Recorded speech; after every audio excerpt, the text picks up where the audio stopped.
Are there better ways for us to talk to each other? And could that help us build a better society? Novelist and poet Ian Williams wants to start a conversation about conversations. Hi, I'm Nala Ayed. Join me all next week as Ideas presents the 2024 CBC Massey Lectures, What I Mean to Say, Remaking Conversations in Our Time. Ideas, weeknights at 8, 8:30 in Newfoundland, and on demand on CBC Listen. You know the feeling of finding a really good podcast? Or the feeling of someone always being there, like your favorite radio show? Stream CBC Podcasts, CBC Music, and CBC Radio anytime, anywhere. Download the CBC Listen app. This is CBC News. At 12 o'clock, we're at 4 degrees with sunny skies over downtown Winnipeg. Good afternoon, I'm Matt Humphrey. Members of the Canadian Union of Postal Workers are walking the picket line this morning across the country and here in Winnipeg. 55,000 Cup W members went on strike at midnight. In Winnipeg, about a dozen people are picketing in front of the main sorting centre near the airport. The Union and Canada Post haven't been able to come to an agreement regarding wages and working conditions. Eric Tupin is the prairie head of the union. He says no one likes taking job action, but it has to be done. Mixed feelings, but I'm feeling confident that we are doing the right thing by going on strike. We want to be taken seriously, and so I feel positive that we're taking action. Cup W is asking for a wage increase of 22% over 4 years. Canada Post is offering half of that, and the strike has small businesses on edge. Jasmine Gannett is Vice President of National Affairs at CFIB. He says small business has already faced work stoppages with job action at 2 different ports, and it's been a tough year. Businesses need to see a stop to all of these challenges that they don't have any control of. We often say that small businesses are collateral damages of these situations. Gannett hopes the Minister of Labour doesn't sit on the sidelines too long and service returns to normal soon. Meanwhile, the federal NDP leader says his party will vote against any back-to-work legislation to end the postal strike, saying it undermines workers' rights. The Liberals have recently imposed binding arbitration on railway and port workers, but Jagmeet Singh says the Liberals should let the workers negotiate a fair deal. This is another example that I want to be very clear.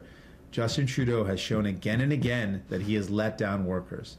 Instead of allowing workers to strike, which is their right, to fight for fair wages, which is again their right and something that we want for all workers, he has imposed binding arbitration. Singh says his party would reject any back-to-work legislation, even if it was a matter of confidence in the House of Commons.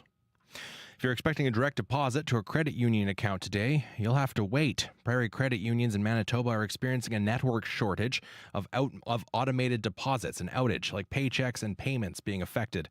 They say they're working with Prairie Payments Joint Venture or PPJV to get the issue resolved. In the meantime, they say those automatically scheduled deposits or payments will be retried in 24 hours. Any loan payments or other services that are automatically withdrawn on your credit union account will not be processed, so there will be no NSF fines while the outage is being dealt with. Credit and debit cards are not impacted. A man in his 20s is recovering in hospital after a shooting in the Cordon area. It happened around 9:30 Wednesday night. Police got calls about shots in the area of Cordon Avenue and Arbuthnot Street. Police found an injured man nearby along McMillan. He was rushed to hospital, but after treatment was upgraded to stable, and a gun was found not far away. Police say it does not appear to be a random incident, and anyone with information is asked to contact police. After giving the real estate market the cold shoulder, Canadians appear to be warming to the thought of buying a home. After enduring sluggish spring and summer sales, the market has rebounded this fall. Nisha Patel has your details. It's actually a balanced market. Realtor Josie Stern says home sales in Toronto have picked up. So buyers have more choice. They have come back to the market stronger than it was in the summer. New numbers from the Canadian Real Estate Association show national home sales jumped 30% in October compared to a year ago, as a surge in new listings and lower borrowing costs pull some buyers off the sidelines. Still, many Canadians may be priced out. RBC economist Rachel Battaglia. We think it'll take a little bit more time before affordability is improved enough to allow a larger number of potential buyers to re-enter the market. The national average sale price is 6% higher than it was this time last year at around $696,000. Nisha Patel, CBC News, Toronto. And finally in Ottawa, that's the sound of a small ceremony held at the Chateau Laurier to celebrate the return of Youssef Karsh's 1941 portrait of Winston Churchill, 3 years after it was quietly stolen and replaced with a fake. The theft became international news, and police eventually tracked it down to an Italian man who had bought it at an auction. He didn't know it was stolen and agreed to return the photograph, which is now back on the wall at the Chateau Laurier, but under better protection this time. Genevieve Dumas is the hotel's general manager. I can tell you that it is locked, secure, alarmed, plexiglass. It's not moving, and I can tell you, we tried yesterday when we put it back. Bruno mistakenly touched the alarm, and I'm sure they heard it all the way to the Parliament. The public will be allowed to see the portrait once again as of Monday. And that's your CBC News from Winnipeg. Taking a look at the forecast this afternoon in our fair city, we're seeing sunny skies in Winnipeg today. A high of +8 degrees in the big city. In the Wheat City, a high of +5. Mainly sunny in Brandon this afternoon. Dauphin, mainly sunny, a high around +6. Flin Flon, you're seeing snow today, a high around +1. Thompson, a high of -2 with snowy conditions. And in Churchill, you're looking at a chance of flurries or freezing drizzle today with a high around -1. Right now, you're listening to CBC Radio 1.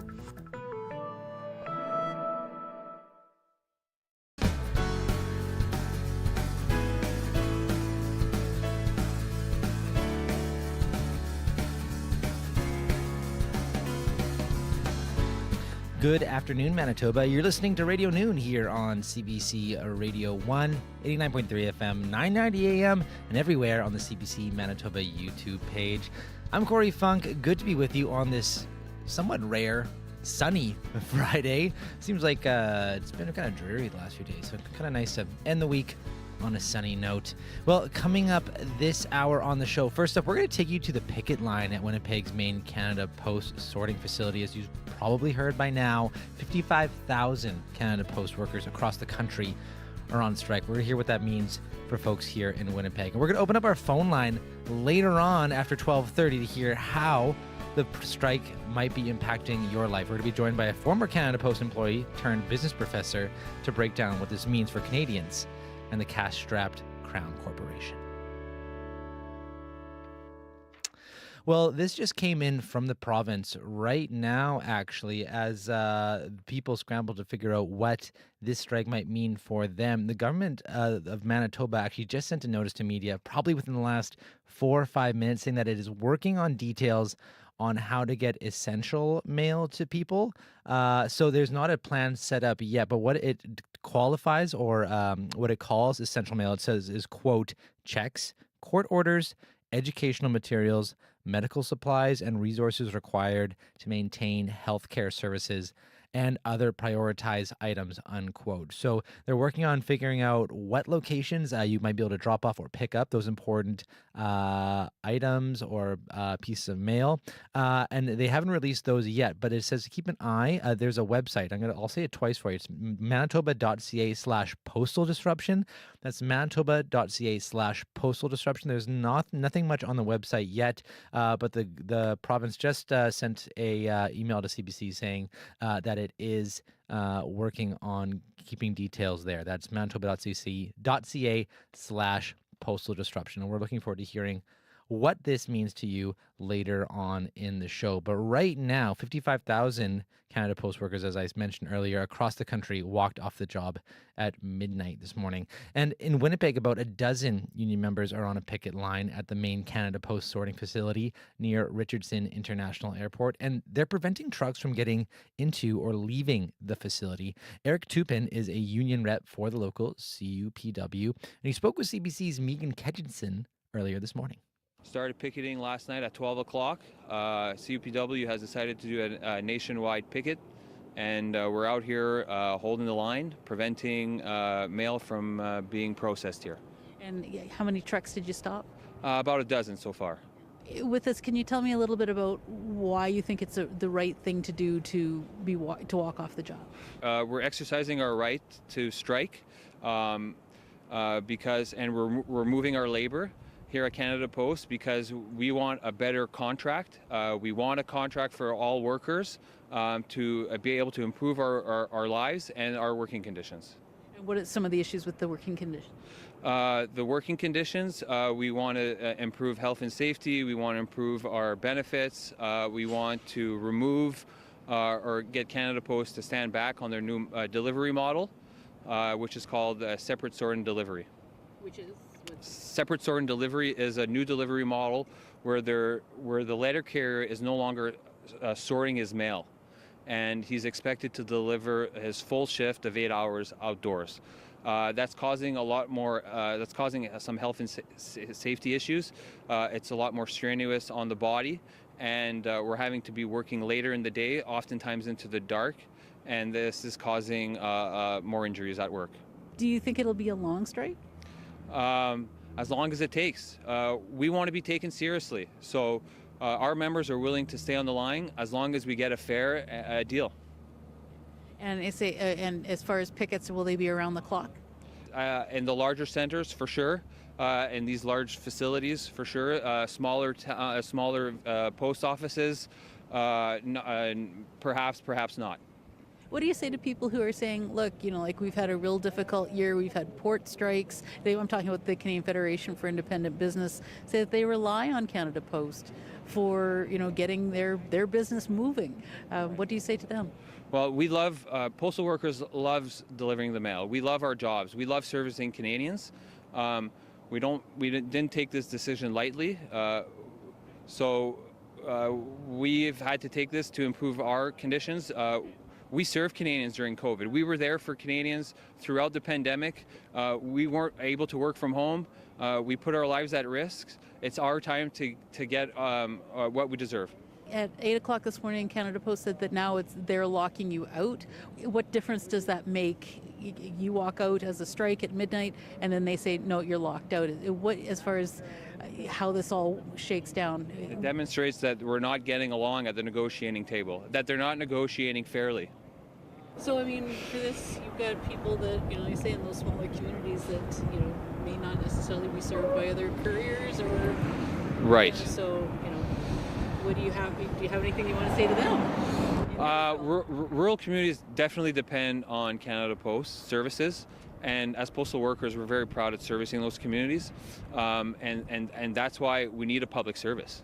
Because our competitors are not interested in servicing rural communities, and Canada Post has a mandate to do so. We believe in a strong public post office, and CUPW has put several proposals out to not only improve services for all Canadians, but especially for rural communities. And that involves community hubs and postal banking, a wide variety of new services that Canada Post seems to refuse and don't seem to be interested in taking on, and we don't seem to understand why. A Crown Corporation should be interested in becoming more profitable. I say that with rural, is that you're kind of the only game in town? Oftentimes we are the only game in town, and seniors depend on us, and we're a vital service that allows for communication for networking and all those important things. Yeah. That's local CUPW rep Eric Tupin speaking with CBC's Megan Ketchison earlier this morning. And the union is asking for improvements to pension and wages, including a wage hike of 22%. And while we're starting to figure out what the impacts of this are, a reminder, I just mentioned it earlier, but the provincial government has told CBC it is working on a way to get essential provincial government mail to people, like checks, court orders, medical supplies.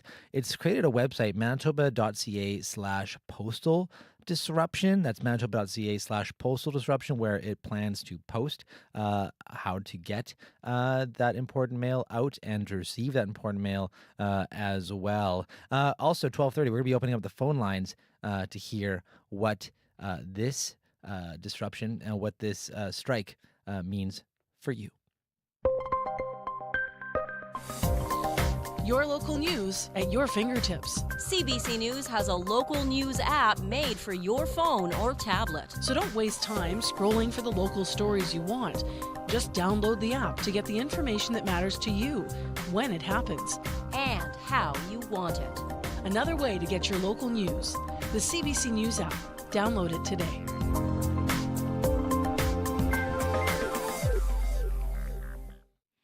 You're listening to Radio Noon here on CBC Radio 1. I'm Corey Funk, and coming up here on the show, still to come, you've heard of Holiday Alley, I'm sure, in Selkirk. It's a wonderful celebration this year. It's going to be even a little bit more wonderful. Selkirk is celebrating newcomer stories at Holiday Alley this year, thanks to a new initiative. We're going to hear how that works. That's coming up right away. But first, let's take a look at the current conditions across the province right now. In Brandon, mainly sunny, 5 degrees. Churchill, cloudy right now at the airport. You're sitting at -3.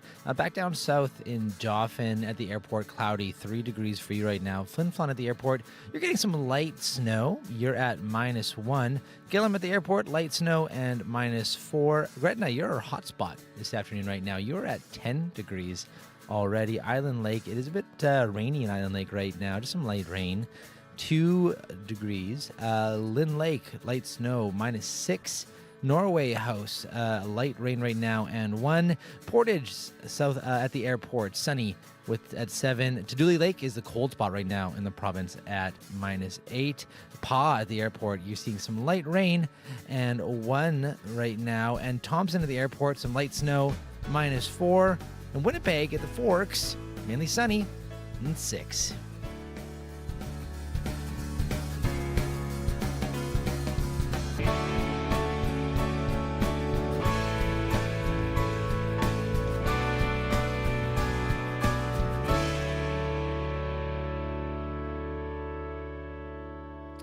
Well, Selkirk's Holiday Alley is bringing a new experience to the community. This year, they're offering a newcomers storytelling cafe, and it includes stories from Ukrainian, Filipino, and South Sudanese women who have come to Manitoba. And Pat Lee Creary is the owner and lead facilitator of the Rayu Mindfulness Collective. And this initiative came from the storytelling training she offers. And Pat Lee is also a member of CBC Manitoba's Community Advisory Board. Good morning.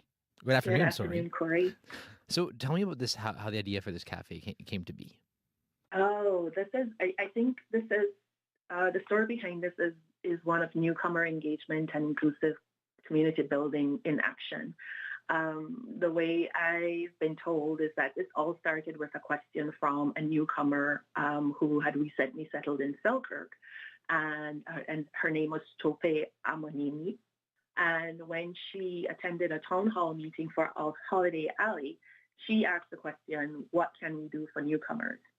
And of course, the organizers were like, they were, yes, absolutely, that is a great question. And we want to see what we can do to help integrate and engage more of our newcomers in the evolving story of Selkirk and Holiday Alley.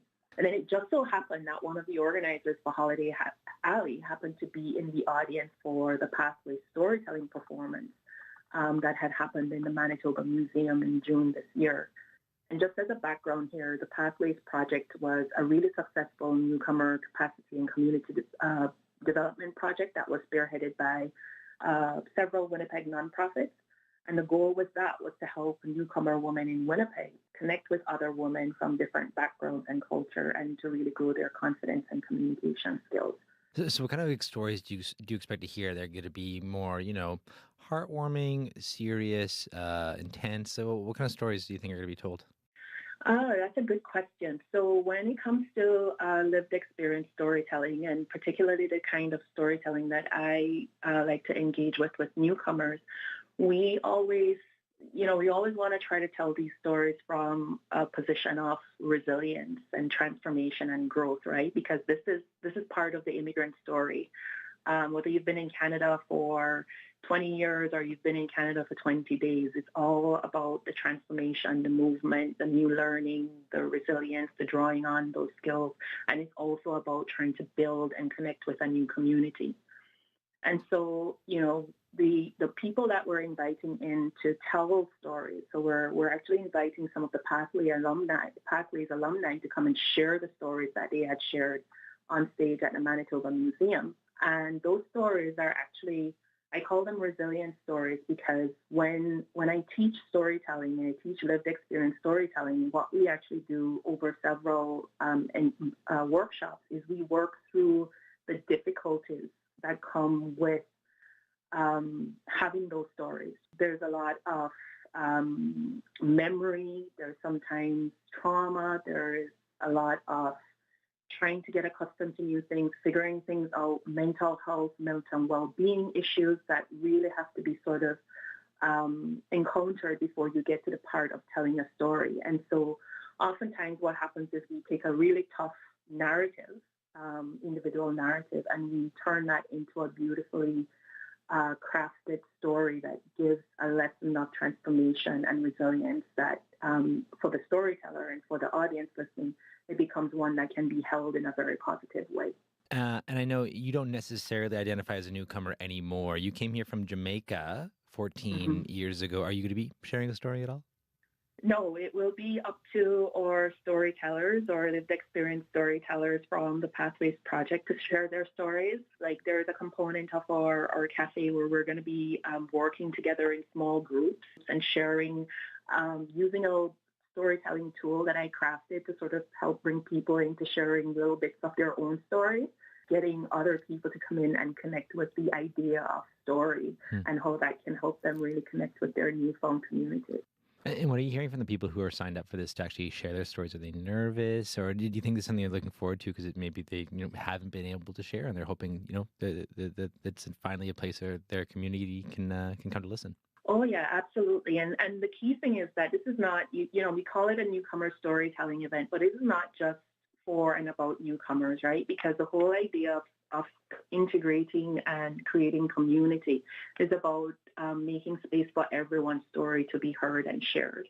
And so even though we're dedicating a few minutes to, really amplifying the voice of newcomers, we want everyone, whether you're from Selkirk or not from Selkirk, if you can make your way to the location and the venue, if you're just walking in, you're going to be welcomed.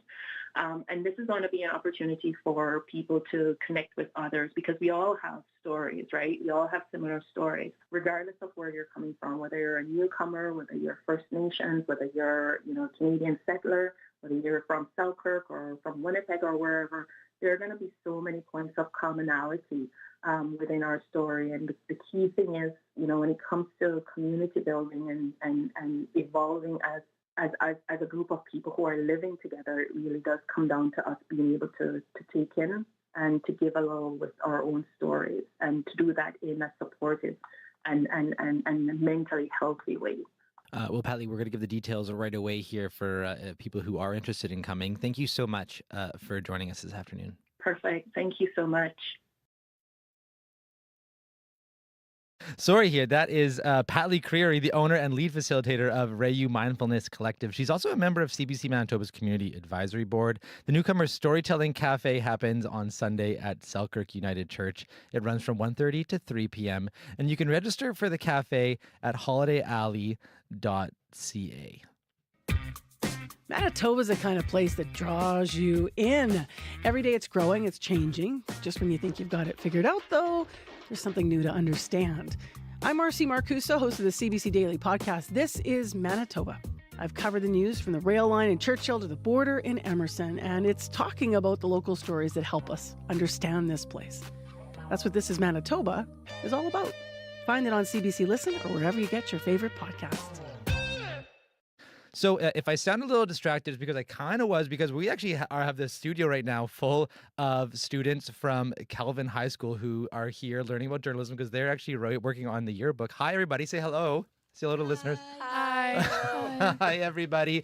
I wish I had time to interview all of you, but we're happy to have you all here and glad to see some future journalists who may one day even be sitting here in the host chair. So thank you all for coming by and thanks for coming for a tour. Hope you're learning lots. Next up on the show, we have some time for some local music from Winnipeg's Noah Dirksen. He's carrying on with his series of cover songs that shaped him as a songwriter. And this time, a folk cover of a classic R&B song. Have a listen. This is I Try by Noah Dirksen. Games, changes, and fear. When will they go from here?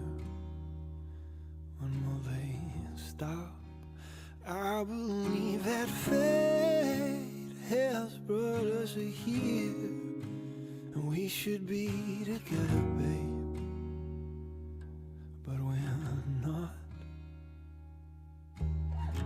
I'll play it off, but I'm dreaming of you. I'll keep my cool, but I'm feeling. I try to say goodbye and I choke. I try to walk away and I stumble.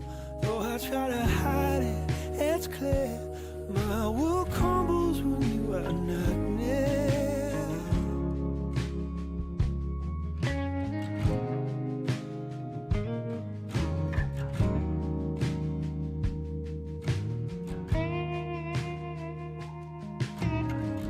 I may appear to be free, but I'm just a prisoner of your love.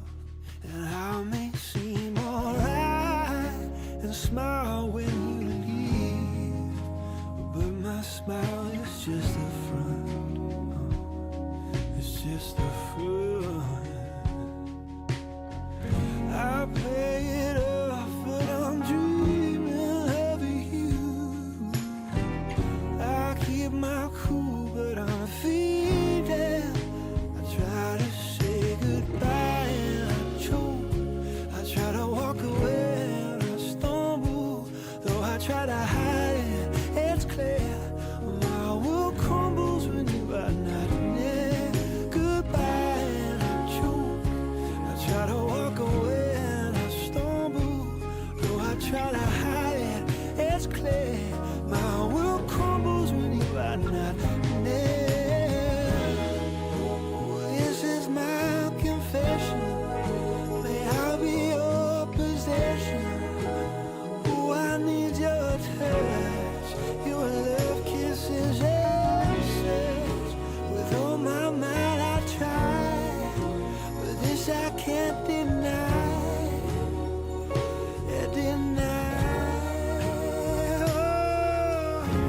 I'll play it off, but I'm dreaming of you. I keep my cool, but I'm feeling. I try to say goodbye and I choke. I try to walk away and I stumble. Though I try to hide it, it's clear my world crumbles when you are not near. Goodbye and I choke. I try to walk away and I stumble. Though I try to hide it, it's clear my world crumbles when you are not near.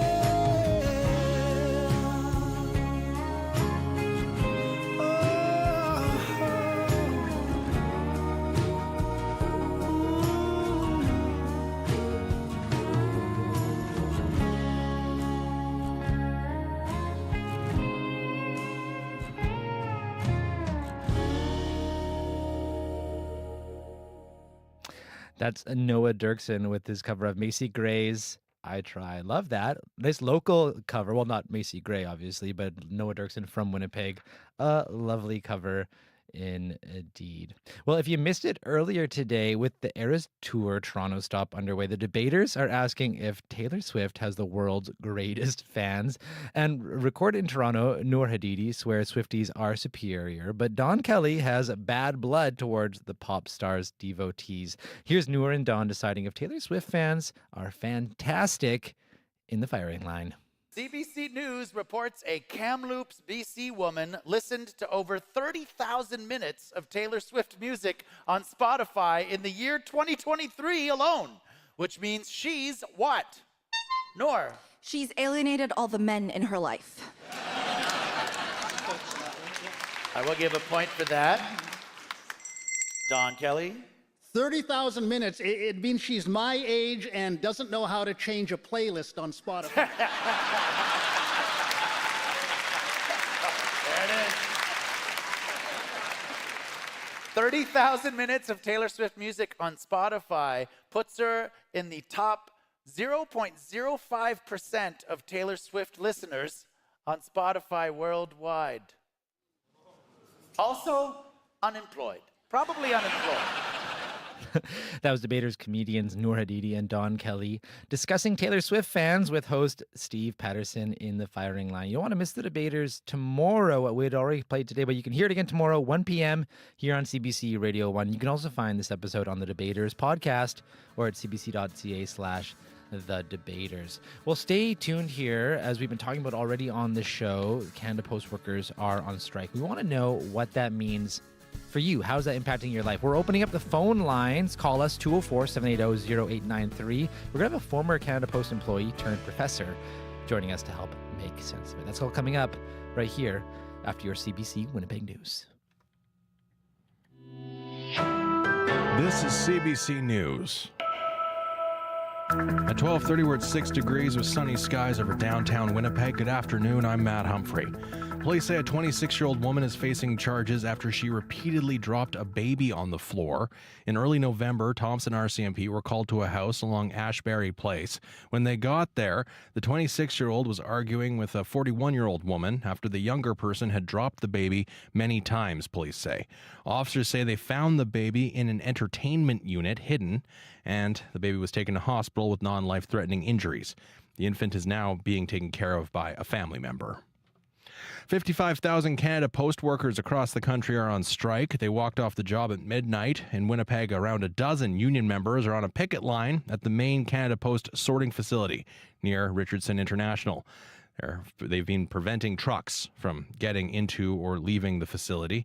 Eric Tupin is a union rep for the local Cup W. He says he's confident the union's doing the right thing because Canada Post wouldn't do the right thing at the bargaining table. We feel like the employer is not taking our demands with seriousness, and so we're hoping to get the support of Manitobans and citizens to support us in our fight against Canada Post for fair and a fair contract. Meanwhile, the two sides in the strike are still talking, and those talks are being monitored by Federal Labor Minister Stephen McKinnon. I'm not looking at any other solution other than negotiation right now. Every day is a new day in collective bargaining, and we are going to continue to support the parties in any way we can and make sure that they are able to try and get a negotiated agreement. Months of talks have yet to produce an agreement, with wages as a key issue. The union's looking for a 22% raise over 4 years. Canada Post is offering about half that. Postal officials say mail and parcels won't be delivered during the strike, with the exception of Canada Child Benefit, Old Age Security, and Canada Pension Plan checks. And the number of homes sold in Canada last month was up 30% compared to October of last year. The Canadian Real Estate Association says this marks a shift out of what has been a holding pattern. The national average sale price for October was about $696,000. That's up 6% compared with a year earlier. But the number of newly listed properties was down 3.5% month over month. And that is your CBC News from Winnipeg. For news anytime, you can head to our website, cbc.ca/Manitoba, or you can use the CBC News app. Thank you very much, Matt. Great stuff on that website, Corey. Thank you very, very much. Yeah, just came in. I love when breaking news happens during the show. Back soon. Cheers. That is Matt Humphrey on our CBC News desk. I'm Corey Funk. Welcome to Radio Noon. And joining us now with a weather update is Riley Lachuk. Hello. On another, what's shaping up to be a pleasant day in the south. Mm-hmm. We're in this mode where we're going to be flip-flopping back and forth between dreary, sunny, windy, snowy next week. Okay. I'll get into Classic November. Yeah, classic. We're finally settling into the proper season. 6 degrees in Winnipeg right now. It's 5 in Brandon. Morden Winkler sitting at 9 at the moment. Thompson at -4. We have cleared nicely. The sun popped out first thing this morning as expected. Still a little bit of snow through northern Manitoba, places like Thompson into the Hudson Bay Coast, Shamattawa, Gillum, looking at a couple centimeters of wet flurries of the afternoon. Could see some of that even as far west as Lynn Lake and Flin Flon through the afternoon hours, but that does taper off as we get into the day tomorrow. As we start Saturday, this is when things get a little bit interesting. So we have a Colorado low that is making its way northeast through the states. This will pop into Manitoba first thing Saturday. Clouds build in overnight tonight across southern Manitoba. And then we see the first bands of snow into western Manitoba. So places like Brandon through Melita, Verdon, into the Riding Mountain and Roblin Russell region getting some snow first thing in the morning tomorrow. Some of this mixed with rain or some rain, really temperature dependent because we'll be right on that freezing line first thing in the morning in western Manitoba. As we get through the rest of Saturday, we see more of that snow making its way north into the Brandon region, Riding Mountain, into the Dauphin area. And then on the east side of the slope, more of a rain event for us. I'm saying that we've got a fairly good chance of seeing some showers for the Santa Claus parade tomorrow afternoon. The forecast modeling is keeping that rain at bay into the early evening hours, but still I think there's a fairly good chance we'll see some wet weather for the Santa Claus parade. But most certainly into the later evening overnight hours is when we have a better chance of seeing some of that rain. Like I said, the timing of this, the rain has been held back a few more hours into the evening tomorrow. So we'll keep our eye on the timing of that exactly. As we get into Sunday, we do start to see some clearing in the west first thing, still a bit cloudy in Winnipeg first thing in the morning, and a slight chance we could see a couple of flurries through the morning hours on Sunday for Winnipeg before we start to see some clearing as we get into the day on Monday. Snowfall for western Manitoba, general 2 to 4 centimeters through Brandon, Melita, Verdon, Roblin, Russell, Swan River by the time we get to lunchtime Sunday. Could see some higher pockets of that in that 5-6 range into Riding Mountain National Park, and more like 2 to 4 millimeters of rain east of that here into the Red River Valley. So a little bit of mixed precipitation coming across southern Manitoba through the day on Saturday. 8 degrees in Winnipeg today. I've got Brandon at 7. Thompson seeing some light snow, -1 this afternoon. Up to 6 tomorrow afternoon in Winnipeg. 3 for Sunday. 7 for Monday. And then Tuesday's kind of our change day here. We see another system rolling in, bringing us a good chance of some rain, changing to snow in the afternoon. The temperature starts at 4 first thing in the morning, Corey. All right. Drops to 0 by the afternoon. Ooh, so okay. yeah, that's why I'm calling it our change day, because we're looking at temperatures real close to seasonal, those -1s, -2s, -3s late next week. It begins. It does. Thank you very much, Riley. You're welcome. Have a great weekend. You too. That is our CBC climate change and reporter and weather specialist, Riley Laychuk.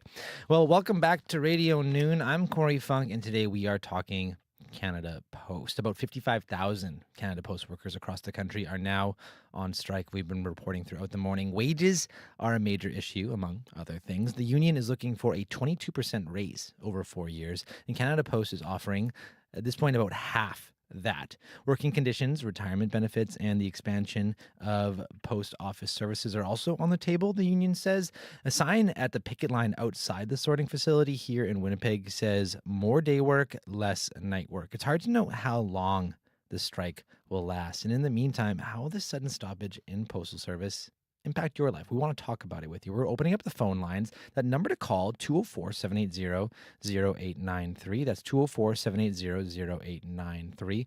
I'd love to hear what this means to you. So give us a call. You can also text us, 204-588-7355. That's 204-588-7355, and we'll get your thoughts on air as well. We're also joined right now by Ian Lee. He is an associate professor of management in the Sprott School of Business at Carleton University. He's also worked for Canada Post as a policy analyst and wrote his PhD thesis on the Crown Corporation. Good afternoon to you, Ian.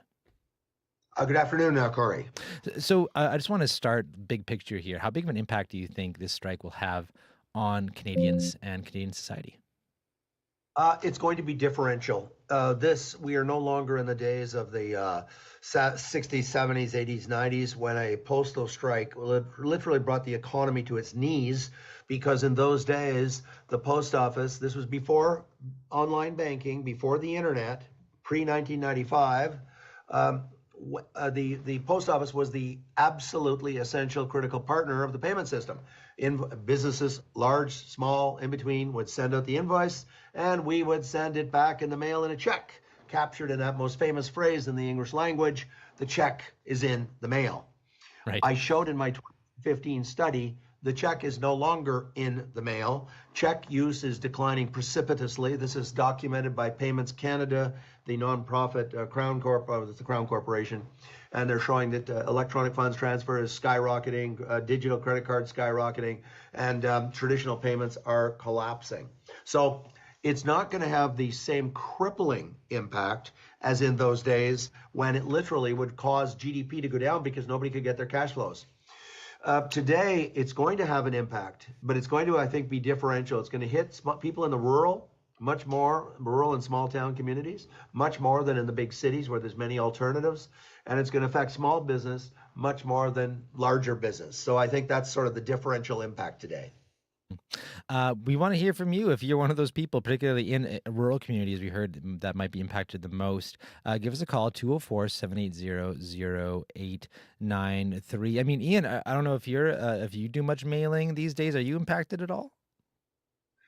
No. Probably about 20 years ago, somewhere around, I don't know, 2001 or 2002, I made a conscious decision to switch to online statements from Visa, from my water bill, my hydro bill, my gas bill, all that stuff. So I've been 100% digital for, 20 odd years. And I do all my banking online. You know, my daughter phones me up and says, I need $50, I'm broke. I just go in and e-transfer it to her. And I haven't written a check in years. They're cumbersome. If you write a check, that means you got to find an envelope. I don't have any envelopes. That means I got to go to the post office and get a stamp. There's all kinds of barriers to going the traditional analog way. And it may appeal to some of us older boomers, and I'm certainly an older boomer, but our young people today are so totally digital, it's not funny. I mentioned the post office in my class, and they just laugh. My 22-year-old students just laugh, and they say, that's my grandmother's, it's kind of put down, but that's what they say. And so we are transforming. We're in the middle of this, the digitization of everything informational. Wills, student records, hospital records, government. Everything in government today is published. I went online this morning. Service Canada reports that 91% of all the checks of the government of Canada are deposited electronically, direct deposit. Same with CRA, Canada Revenue Agency. So it's still playing a role, but it's a diminished role compared to the old days. Yeah, I know that in recent memory, the last couple strikes, 2011, 2018, those were rolling strikes. Like they weren't complete, everyone off the job. And now this time, like you said, everything's way more digital now. So what does this mean in terms of the leverage that the workers have? Like you said, clearly there's 55,000 of them. They're not sitting around twiddling their thumbs. Obviously, they still do hard work and they're still offering a service that many Canadians rely on. But what kind of leverage do they have now versus maybe what they would have had even 10, 20 years ago? Well, a lot less. And let me do some in my reports, because I keep getting emails from people saying, well, that's your opinion, Ian Lee. Actually, it's not. My report, all my reports were based 100% exclusively on the data in the annual reports. I didn't interview anybody at Canada Post because, first off, in my opinion, Canada Post and CUPW and the Government of Canada is in deep denial of these structural changes that are going on. I have presented them since 2015 to the Blue Ribbon Panel, 2016, and they just deny it. And so I got all these stats from the annual reports audited, tabled in Parliament. So if somebody wants to say that the parliamentary audited reports of Canada Post are fraudulent, well, then they can go off to the auditors and make such a silly claim. Since 2006 until now, 70% of the letter volume, not dollars, letter volume, they've lost 70% of their customers. They've gone from 5.5 billion to just under 2 billion, and it continues to decline. The letter pieces annually, the core business of Canada Post continues to decline at 6 to 8 to 10% a year. These numbers are in the audited annual reports. And I predict, based on these trends, just extrapolating them, in 5, 6, 7, probably 7 years from now, letter mail will mostly cease to exist in this country. Not parcel post, I didn't say that. That's exploding because of e-commerce. But letters are declining like a stone. And that's the core business of Canada Post, and that's why it's so essential that they reinvent themselves. They should have started this 10 years ago. They squandered the last 10 years an opportunity to reinvent themselves as the essential partner of e-commerce companies. Let's hear. Maybe you are one of those people who really, might need maybe still do depend on letters, or maybe you are hoping to get some more parcels or send parcels. Give us a call, 204-780-0893. That's 204-780-0893. Let's just talk about where Canada Post is in. You said, you say things, it's been in decline, is what you say. And I mean, this strike, it's coming after Canada Post lost $748 million last year, citing declining revenue, stiffer competition. So, what financial situation could the Crown Corporation be in if workers get what they're asking for? What could this mean? It's going to make the loss even larger. I've read, by the way, just for fun, people may find this kind of boring, but I've read every annual report of Canada Post from 1761, when the British set up the post office in British North America, until 2023. I don't think there's any Canadian in the world that has read every annual report from 1761 to today. I doubt the CEO has ever read all the annual reports of the post office. I did that to write my PhD thesis from 1761 to 1981, and then I read the subsequent annual reports from my two reports that I've just discussed, the 2015 report and the September report. Canada's at the tipping point. But let me go just very quickly to the big picture, because I get people all the time saying, don't you understand? There's lots of people writing letters. Look, everybody, nobody is writing letters to their mother and their grandmother anymore. We all send text. We all know that. I get letters to me, email, thank you, complaining about what I'm saying, and I write back and say, well, if that's the case, why did you send me an email? If everyone's still writing letters, why are you writing me an email? Okay, in other words, our society has changed. We're not in the old analog world of the 50s, 60s, 70s, 80s. I call that the boomer economy. That's the economy I grew up in. It was all paper-based, file cabinets, letters, file folders, That economy is gone. We buy our tickets online. I just bought tickets and went to Bruce Springsteen. I bought it completely online. And they put big ad right on the ticket. They say, your phone is your ticket. Bring your phone. They won't let you bring a piece of paper to get into a concert today. Everything is digitized. So this idea that no, the post office really isn't in decline, we're all still writing letters, is just nonsense. It's not true. Everybody is using digital communications, social media to communicate. We don't write letters anymore, and businesses do not send invoices in the mail anymore, and we don't send checks in the mail anymore.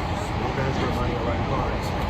So I did not advocate privatizing the post office. I did not advocate shutting it down. What I said is got to be radically reinvented and restructured, yes, to a much, much smaller post office, maybe 5,000 to 10,000 people, to become personal post office. Why so many less fewer people? I want to state the obvious, and I don't want anyone to think I'm insulting you or the listeners.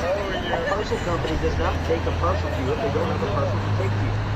They only go there when they have a parcel. Well, what are we doing on the other side? We're marching down the streets of Canada to 17.5 million addresses, 5 days a week, 15 years, even though mail has dropped 70% and continues to decline by another 6 to 10% a year. That mandate, 5-day-a-week mandate, has to go. It is causing enormous losses and is producing what I call in the Globe and Mail op-ed a Potemkin post office. 12:47 right now. No justice, no peace. Scott, What do we want? Fair contracts. Ian Lee, a professor of management in the Sprott School of Business at Carleton University. And if you've been listening in, some people might disagree. And if you do, this is why we have these calling conversations. You can call us 204-780-0893. Perhaps you're one of those folks who still does depend on letters. We'd love to hear from you. I'm sure Professor Lee would also love to hear from you as well. Do give us a call. I'm also curious what the role of the federal government is in this one. And like I mentioned, the last two strikes, those rotating strikes, the government actually stepped in with legislation to end it. So far, what we know right now from Labor Minister Steve McKinnon, he says that federal mediators have been working with the union and Crown Corporation, and special mediator has been appointed to support the two sides. That's all we know right now. But, this time, what do you think might happen in terms of the role the federal government might play to end this? In the past, I looked this up as part of my research. The federal government of Canada, successive governments, liberal and conservative, legislated striking workers back to work in the transportation and communication sector 34 times from 1950 to 2012. I updated that this summer. The number is now up to 44 times from 1950 to 2024. Having said what I just said, I don't think they will legislate them back to work this time because they're no longer essential. Port of Vancouver's essential. Port of Montreal's essential. CNCP are essential for the for the supply chain. The post office, because there's so many alternatives, because of the digitization of the payment system, because of digitization of banking, the direct deposit of 91% of all the Government of Canada checks, it is not essential anymore. Will it cause disruption to small business, to small business owners listening to me? Of course it will. Will it bring down the economy to its knees? No, but it will hurt. It's going to hurt those small businesses. So I don't want the small business owners to think I'm dismissing them. It's going to hurt them, but it's not going to hurt everybody. Well, Professor Lee, we do have Liz on the line here who's been listening, and I believe you disagree with some of the things the professor has been saying. I do, because there are older folks that haven't digitalized. I'm sorry, I can't pronounce that name. That I have an elderly couple live across the street from me. They don't have a cell phone. They don't have a computer. They rely on the mail. And not everyone does e-transfers for checks as well. And I still like to get mail. And yeah, I'm older, but I don't think that the post office is dead yet. What it needs to do is what they do in Australia. They've diversified. You can go into a post office in Australia and buy a variety of products, things like Christmas cards. Well, your guest doesn't agree that people send them. Some of us still do. And when I send out donations at this time of year to the charities, I send a check because I don't want them to have to pay the cost on the credit card. So I disagree with your guest. Professor Lee, I don't know if you have a response to all in terms of either, this Australian model that Liz is talking about, but, just Sure. folks like her out there who are thinking, even if it's changed, it still plays an important role in my life. Yeah. And first off, I didn't say let's end. I said we, the Canadian people, are ending our use of the post office. It's declining at 6 to 8% a year. We're down to 2 billion pieces. 70% of parcel of letters are gone. We are killing the post office. It's us. We're not using it. I didn't say nobody. I didn't say everybody is digital. You're quite right. The caller is correct. There are some older people who are not fully digitized. The gap of computer usage between older and younger, which was very significant 10 years ago. CRTC used to write about this, the generational gap.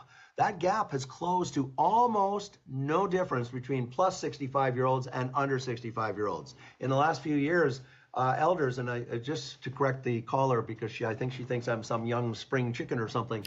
I am getting my CPP and I'm well past 65, I assure you. And so the second point, I am not saying kill the post office. I'm saying it's got to be reinvented as a parcel post company. Let me unpack that very quickly so everybody understands what I'm saying. The letters are going to keep declining to a small number in 5 or 6 years, maybe 10 million a year, maybe 100 million a year. Still a lot of letters, but nothing compared to 5.5 billion. What's going to happen, I think, with that small tail, the small remnant of people still using the mail as a letter, is that they're going to be switched over to parcels. In other words, you can send anything as a letter. You can send it as a parcel. Yes, it costs more money. I don't dispute that. But the Canada Post is losing billions of dollars. Okay, so what I'm saying is they're not breaking even on the business they're serving. So I think that tail tail meaning the small number of letter writers, users. What will happen is that they can swing them over to when I say a parcel, I mean to a courier service. I can get a credit card sent to me by a courier service, which I have done. My Visa did that to me, just as easily as they can send it in the mail. And it's more secure with a courier because they need a signature. So I'm not saying let's cut people off. I'm saying we got to transform the service from a letter model to a parcel or courier model. Thank you for that, Professor Lee. And thanks, Liz, for calling in. We also have Mary on the line now. Hi there, Mary. Hello. Hi. What's on your mind as we face this strike? Well, I just want to echo a lot of what Liz said, and also to ask our resident expert if he's ever heard of something called income inequality, and that paying more for less has been a constant theme in our economy for many years now, and at some point it's got to reach a breaking point because there are those of us, I can't afford to have a cell phone. I have to renew my mortgage. That means sending packages through the mail. I have to renew my home insurance. That includes sending packages through the mail for review of actual paper documents that I have to sign off on. And it's the sweeping generalizations that worry me, because when someone in authority says nobody uses the mail anymore, how many people are we actually throwing into the ditch as people who no longer matter? Thank you very much for that, Mary. Professor Lee, I'll give you the last word here in response to Mary. I know earlier when in response to Liz, you were saying, we as Canadians are killing the post system. But going forward, in terms of Mary's concerns, what role do you think the Postal Service plays in situations like Mary's? Well, that's why I've said I don't advocate shutting down the post office. I've said it repeatedly in my report. I don't advocate privatizing it. What I've said, and I didn't make my point explicit enough for all your listeners, the deficit is going to get larger and larger year by year. I have predicted that just based on the numbers from the annual report. Right now, we are tolerating, as Canadians, we're tolerating a deficit of $500 million, $1 billion. Are we going to, I'm just asking a rhetorical question. I think I know the answer. Are we going to, in 2 or 3 or 4 years, when it's up to $5 billion a year or $8 billion, are we going to say, hey, that's cool. We're going to keep Canada Post with 65,000 employees. And they're a Potemkin post office, not delivering any mail anymore because the mail volumes have collapsed. So we're going to keep it on because we're not prepared to downsize the post office. So we're just going to have 65,000 people staying on the payroll with very, very little to do. The CEO has said the post office as it's now structured is unsustainable. He said that this summer in the public domain because they've got 65,000 employees, which was built to deliver 5.5 billion pieces of mail a year, but now we're down to 2 billion and it continues to decline. So what I'm saying is government, not me, I'm not in authority, I'm just a professor. Somebody is going to face this decision in the next election. After the next election, I believe the next government is going to face the decision. Are we going to subsidize the post office annually for 5 billion, 6 billion, 7 billion when fewer and fewer people use the post office? I never said nobody uses the post office. I did say 2 billion letters are being mailed annually. So there's 2 billion, if one letter is one person, it's not. There's some people using it multiple times. But my point is it's a smaller and smaller number of Canadians using the post office. And so will the political will be there to run huge subsidies at a time we have people dying in the emergency ward waiting for healthcare treatment? Because there's only one government, whether it's federal or provincial. And so, it's that famous old statement about we have to make very tough choices. And, are we going to put money into the post office to subsidize an organization that is used by less and less and less and less and less Canadians, or put more money into healthcare that's used by more and more and more of people like me who are older? Professor Lee, thank you so much for joining us this afternoon. Really appreciate your time. My pleasure. Thanks very much, Gordon. That's Ian Lee. He's an associate professor of management in the Sprott School of Business at Carleton University. And we actually have a little bit of time still. Emily Brass is joining us now to share a little bit about what's going on up to speed this afternoon. Hi, Corey. Well, we're going to have Laura Tamblin-Watts from CanAge talking about the impact of the Canada Post strike on seniors. She thinks they're probably going to be hit harder than anyone else, especially since a lot of them don't use online banking, and that there's an opportunity for scammers to get in there and try to, get in between them and the bank, and how hard it's going to be for some people, especially people rural where there's no bank branches anymore. And so they're putting together a list of tips and strategies to help the older people in your life navigate the strike. And we just heard from both Mary and Liz, who are probably fall into that category of seniors who are impacted by this. So thanks so much. Okay, thank you. That is Emily Brass. She's on Up to Speed this afternoon from 3 to 6. And that is a wrap for Radio Noon, the Friday edition today. Thanks to Marshall Hodgins, Wendy Parker, and Kevin Nipatebo behind the glass. I'm Corey Funk, and next on CBC Radio 1, CBC Podcast Showcase. Have a lovely weekend.